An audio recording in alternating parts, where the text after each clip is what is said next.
A day in my life as a momshi tindera. At ngayon nga ay araw ng linggo at hindi tayo nagbubukas ng ating tindahan dahil ito ang ating pinaka-off day.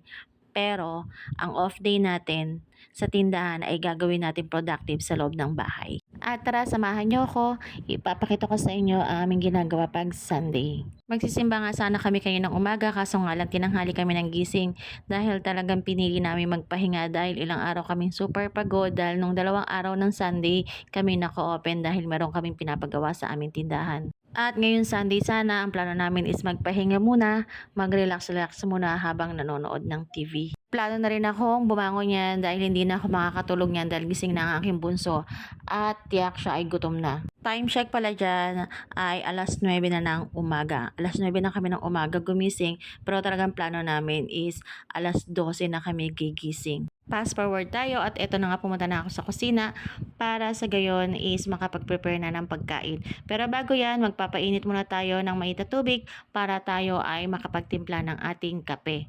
Syempre, hindi yan mawawala sa umaga. Parang hindi yata kompleto ang araw ko pag hindi ako nakapagkape sa isang araw. Minsan nga pa nga ang kape ko 3 beses sa isang araw. Parang ang kape na nga ang pinaka-energy drink kaya kailangan lagi akong may kape sa bahay. Habang naman hinihintay natin kumulo ang ating tubig para sa ating kape, ay nilinis ko muna ang ating rice cooker para sa ganon tayo ay makapagsaing na. Sa totoo lang is 7 months kaming walang rice cooker dahil nasira yung rice cooker namin.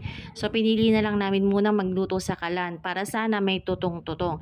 Diba aminin nyo man masarap yung kanin pag may tutong lalo na pag mainit. Kaso nga lang kadalasan ang kanin namin is nasusunog lalo na pag kami na busy na sa aming tindahan. Nakakaligtaan na namin patayin ito or hindi namin nababantayan ng maayos.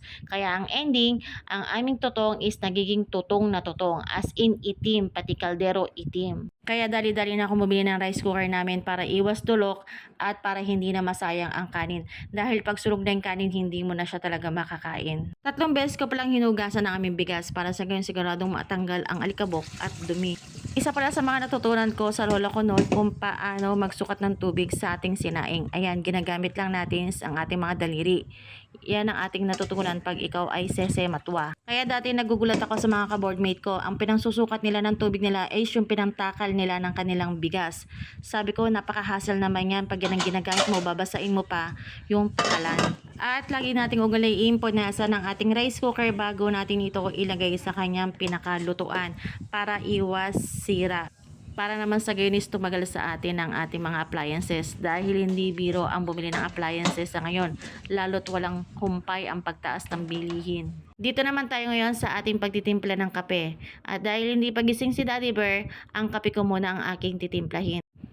Nakalimutan natin bumili ng ating coffee mate kaya ang fresh milk muna ni Ate Neftali ang ating gagamitin dahil hindi ako makainom ng kape kung ito ay pure black. Kailangan meron akong creamer. Hindi kompleto ang panlasa ko pag walang creamer. At ayan, habang tayo uminom ng kape, upo na tayo at ayan si Daddy Bear nagising na so siya na ang gagawa ng sarili niyang kape. At syempre, check muna tayo ng ating cellphone habang tayo nagkakape dahil nga tayo ay small content creator. Char! Tayo muna ay magpapa-count me in at follow back habang hinihintay natin ating sinain. Sinong relate siya? At ayan na nga, mamajikin na natin ang ating pagkain at iinitin na ang mga dapat initin. Tapos na nga nailagay ni Daddy Bear ang mga pagkain sa labesa at ako naman ngayon ang taga-sadok ng kanin. So masarap talaga ang kainan kahit simple lang ulam, ang importante is sabay-sabay kayong kumakain ng iyong pamilya. Eto na nga, umpisa na ang kainan at ako'y natutuwa dahil ang aking anak is talagang napakaganang kumain. Isa ito sa mga gusto kong bilang isang nanay yung maasikaso ko yung mga anak ko kahit sa simpleng bagay lang. Hindi ako perpektong magulang pero ginagawa ko lahat ang makakaya ko para sa ganun mabigay ko ang mga pangangailangan ng aking mga anak lalo na sa pagkain at sa kanilang pag-aaral. Para sa akin kasi is magandang impact pag inaasikaso mo ang anak mo dahil yan ang hindi ko naranasan nung bata ako. Dahil ang mga magulang ko na busy rin sila maghanap buhay, pareho sila nagtatrabaho ng aking tatay. At ako, laki akong lola, lahat kami syempre magpipinsan, ilaalaga ng aking lola. Hala, nag-reminisce na si Ma'am Shitindera, binabalik ang nakaraan. Pero aminin man natin sa hindi, ay napakasarap talaga ang buhay natin dati. Nung mga bata ka pa, wala kang naiisip na problema, walang stress. Kundi ang iniisip mo lang noon, kumain, maglaro, mag-aral, kumain, maglaro, mag-aral. Ngayon, Diyos ko, lahat problema mo na yata. Hay, nako. Dito marami makaka-relate sa sabihin ko. Di ba, nung mga bata tayo, ang gusto natin, lumaki na tayo kagad. Ngayon, malaki na tayo, ang gusto natin maging bata uli. O, di ba, relate kayo dyan? Akala kasi natin ng mga bata tayo nung pinapagalitan tayo ng mga magulang natin ay hindi tayo mahal. Hindi pala. Ngayon ko rin na-realize na nagkapamilya na ako. Kaya tayo pinapagalitan is tinatama lang tayo sa ating mga mali. Kaya payo ko sa mga kabataan dyan, makinig kayo sa inyong mga magulang dahil para sa inyo din ang kanila mga sinasabi. Fast forward na tayo, tapos na tayong kumain at ayan na, nagugas na tayo ng ating mga pinagkainan. Ugaliin, huwag magtambak na mahugasin sa lamabo para iwas ipis. Wala din namang ibang gagawa ng paghugas ng pinggan kundi tayo dahil wala naman tayong katulong. Para saan pa itambak, bakit hindi na lang kagad ugasan? Si Daddy Bear naman na nagpupunas ng lamesa ng aming pinagkainan at tinatabi niya yung mga ulam namin na tira para ilagay sa ref at kakainin namin mamayang tanghali. Yan ang kagandahan pag tulong-tulong sa gawaing bahay, agad natatapos. Pag Sunday talaga nagkakaroon ako ng oras para linisin ang aming kusina dahil pag nanay ka, hindi lang basta paghugas ng pinggan na yung gagawin. Lahat ng nakikita mo dapat hugasan na yung hugasan na at yung pupunasan. Pag Sabado naman, si Ate Nep ang naglilinis ng aming buong bahay. Siyempre, hindi natatapos sa paghugas ng pinggan ang ating trabaho ngayong linggo. At ayan, naghihintay ang ating mga labahan. Isang linggo kung hindi naglaba dahil isang linggo ang ulan.